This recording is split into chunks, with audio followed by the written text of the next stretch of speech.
Hello guys, welcome back to my YouTube channel. Hope you are all doing well. आज की कहानी की शुरुआत करते हैं। आज की कहानी उत्तर प्रदेश की है। उत्तर प्रदेश के ज़िला प्रतापगढ़ के एक गांव आसूदी में रहने वाले भास्कर पांडे का बेटा सौरभ पांडे प्रतापगढ़ शहर के ही एक कॉलेज में बीकॉम कर रहा था। उसी कॉलेज में एक दूसरे गांव डांगरसराय में रहने वाले राकेश कुमार की बेटी संजू सिंह भी बीएड कर रही थी। दोनों के गांव आसपास थे, इस वजह से दोनों में बातचीत हुई। बातचीत फ्रेंडशिप में बदली और यही दोस्ती आगे जाकर प्यार में बदल गई। दोनों का प्यार इस हद तक पहुंच चुका था कि एक दूसरे से मिले बगैर, एक दूसरे से बात किए बगैर उन्हें चैन नहीं आता था। अगर वो एक दूसरे से मिलते नहीं, बात नहीं करते तो उनका दिन नहीं गुजरता, एक दूसरे के बिना उन्हें अच्छा नहीं लगता। और प्यार इतनी हद तक बढ़ गया था कि उन्हें लगा कि उन्हें शादी करनी है और उन्हें अपना जीवन एक दूसरे के साथ ही बिताना है।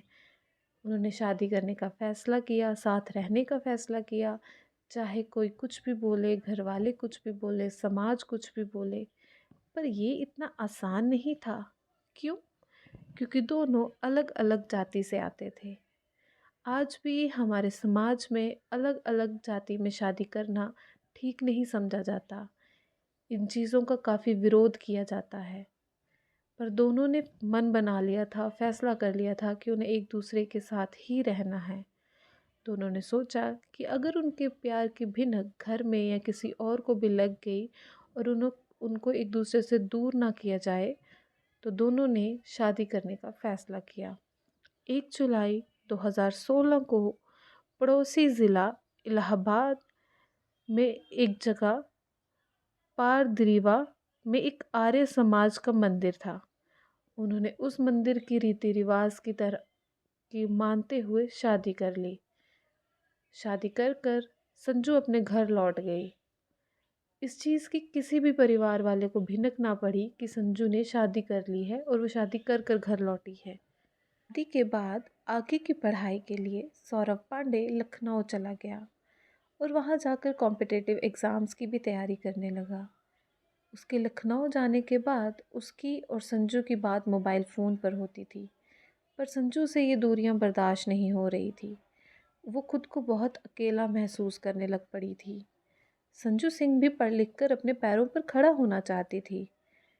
तो इसी वजह के चलते आगे की पढ़ाई के लिए सौरभ ने उसका रजिस्ट्रेशन कानपुर में करवा दिया। कानपुर आने के बाद संजू सिंह सौरभ पांडे के साथ रहने की ज़िद करने लगी।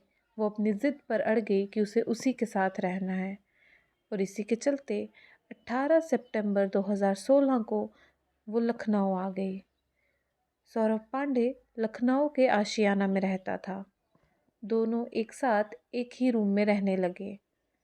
आगे जाके कोई प्रॉब्लम्स ना हो, इसी वजह से 20 सितंबर 2016 को इलाहाबाद हाई कोर्ट में दोनों ने कोर्ट मैरिज कर ली।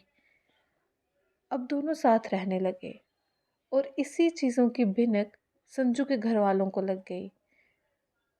उन्हें उसके और सौरभ के रिश्ते के बारे में पता चल गया। उन्हें पता चल गया कि संजू ने एक दूसरी जाति के लड़के के साथ शादी कर ली है। उन्हें संजू की ये बात बिल्कुल अच्छी नहीं। घर का कोई भी मेंबर संजू के इस डिसीजन से खुश नहीं था। खास करके उसके पिता राकेश कुमार सिंह गुस्से में आग बबूला हो चुके थे। उन्हें उनकी बेटी की ये हरकत बिल्कुल भी पसंद नहीं थी और सौरभ पांडे उसके जीवन साथी के रूप में बिल्कुल भी मंजूर नहीं था। बल्कि दूसरी ओर सौरभ पांडे के परिवार को उसके और संजू के रिश्ते के बारे में भिनक थी और उनको संजू एज अ बहू कबूल थी। वो खुश थे संजू और सौरभ की शादी से, उन्हें कोई एतराज़ नहीं था। संजू सिंह के पिता राकेश सिंह इंटर कॉलेज उड़ियाड़ी के प्रधानाचार्य थे। इसी के चलते उन्हें अपनी इज्जत की बहुत ज़्यादा फिक्र थी। उन्हें अपनी बेटी की ये हरकत कतई कबूल नहीं थी, ये रिश्ता कतई कबूल नहीं था। वो बहुत स्ट्रिक्ट और गुस्से वाले नेचर के थे। यही कारण था कि उस परिवार के और मेंबर्स चाहते हुए भी संजू की ये शादी कबूल नहीं कर पा रहे थे। वहीं दूसरी ओर संजू और सौरभ पति पत्नी के तौर पर बहुत खुश थे और अपनी आगे की पढ़ाई कंटिन्यू कर रहे थे और अपने भविष्य के सपने देख रहे थे, अपने उज्जवल भविष्य के सपने देख रहे थे एक दूसरे के साथ। उन्हें ये बिल्कुल भी बिनक नहीं थी कि एक ऐसा तूफान आने वाला है जो उनकी पूरी ज़िंदगी को तहस नहस करके रख देगा, उजाड़ कर रख देगा।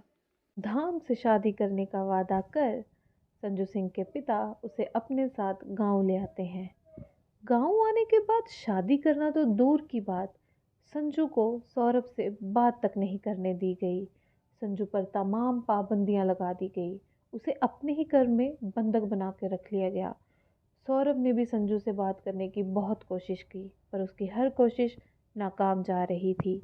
जब 10 अक्टूबर 2016 से लेकर 30 अक्टूबर 2016 तक सौरभ संजू से कोई बात नहीं कर पाया, तो उसने हार कर हाई कोर्ट लखनऊ बेल्ट का सहारा लिया।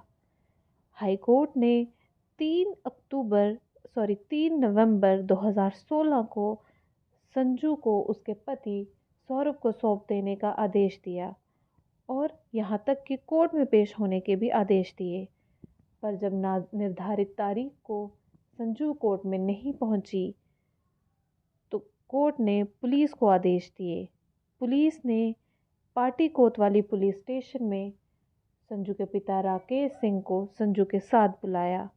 जब वो वहाँ संजू के साथ आए तो संजू ने सबके सामने अपने पिता के साथ जाने को इनकार कर दिया। उसने कहा कि वो जाएगी तो सिर्फ अपने पति सौरभ के साथ जाएगी।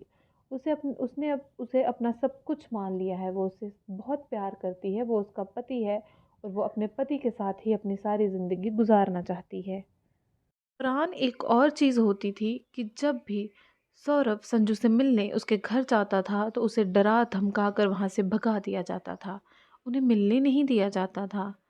खैर, हाई कोर्ट के मिले ऑर्डर्स और पुलिस स्टेशन में पंचायत का जो फैसला था, जिस पे संजू बार बार बोल रही थी कि वो अपने पति सौरभ के साथ ही जाएगी, उस सब को नज़रअंदाज करते हुए राकेश कुमार सिंह पुलिस पर बहुत दबाव डालकर संजू को अपने घर ले आए।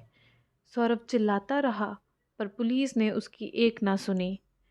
अगले दिन दिवाली आने की वजह से कुछ कार्रवाई ना हो पाई। उसके अगले दिन सौरभ पुलिस स्टेशन जा पहुंचा। उसने अपनी पत्नी की जान के खतरे की बात पुलिस से की और अपने ससुर राकेश कुमार सिंह के साथ अन्य 3 व्यक्तियों पर मुकदमा दर्ज करवाया। उसके बाद वो वहाँ के एसपी माधव प्रसाद वर्मा से भी मिला और उनसे भी उसने सारी बात साफ साफ की। माधव प्रसाद वर्मा एसपी ने इस मामले को गंभीरता से लेते हुए संजू को उसके पति सौरभ को सौंपने के आदेश दिए और उसके घर वालों पे कार्रवाई करने के भी ऑर्डर्स दिए। अब ऑर्डर्स का पट्टी कोतवाली पुलिस पर ये असर हुआ कि उन्होंने 2 नवंबर 2016 को संजू के पिता राकेश कुमार सिंह, उनके छोटे भाई दरेंद्र सिंह और उसके छोटे बेटे शुभम पर धारा 368 के तहत मामला दर्ज कर लिया। उन्होंने मामला तो दर्ज कर लिया परंतु कोई भी कार्रवाई शुरू नहीं की। उसी दिन पुलिस को गांव के लोगों से ये पता चला कि संजू सिंह की मौत हो चुकी है। तब पुलिस के असल हाथ पांव फूल उठे क्योंकि सौरभ कितने दिनों से उन्हें हवाला दे रहा था, बता रहा था कि उसकी बीवी की जान को खतरा है और पुलिस कोई कार्रवाई नहीं कर रही थी। अब पुलिस आनन फानन में गांव पहुंची और संजू सिंह की बॉडी को अपने कब्जे में लिया और बॉडी को पोस्टमार्टम के लिए भेज दिया गया। अब जो तीनों कसूरवार थे, संजू के पिता, उनका छोटा भाई दरेंद्र और उनका छोटा बेटा शुभम, तीनों फरार थे। जबकि 3 नवंबर 2016 की सुबह ही पुलिस ने संजू के पिता को कुरियाड़ी मोड़ से पकड़ लिया। पुलिस स्टेशन लाकर इन्वेस्टिगेशन में उन्होंने बताया कि संजू ने उनके इज्जत के साथ खिलवाड़ किया था, जिसकी सज़ा उसे मिलनी ही थी, इसीलिए उन्होंने उसे जहर देकर मार दिया। जबकि पोस्टमार्टम रिपोर्ट में भी ये साफ हुआ कि संजू की मौत जहर से ही हुई है। इसके बाद उन पर अपहरण के साथ 2003 के तहत हत्या का मामला दर्ज करते हुए उन्हें जेल भेज दिया गया। अभी तक उसके भाई धीरेंद्र और उसका छोटा बेटा शुभम नहीं पकड़े गए हैं। ये थी पूरी कहानी। इस कहानी पे आपके क्या विचार हैं ये हमें कमेंट सेक्शन में ज़रूर बताइएगा। और अगर कहानी आपको अच्छी लगी हो तो इसे लाइक करिएगा, और ऐसी ही क्राइम की और कहानियाँ सुनने के लिए हमारे चैनल को सब्सक्राइब कर लीजिएगा। पूरी कहानी सुनने के लिए आपका बहुत बहुत शुक्रिया। Thank you very much. फिर मिलेंगे अगली एक नई कहानी के साथ।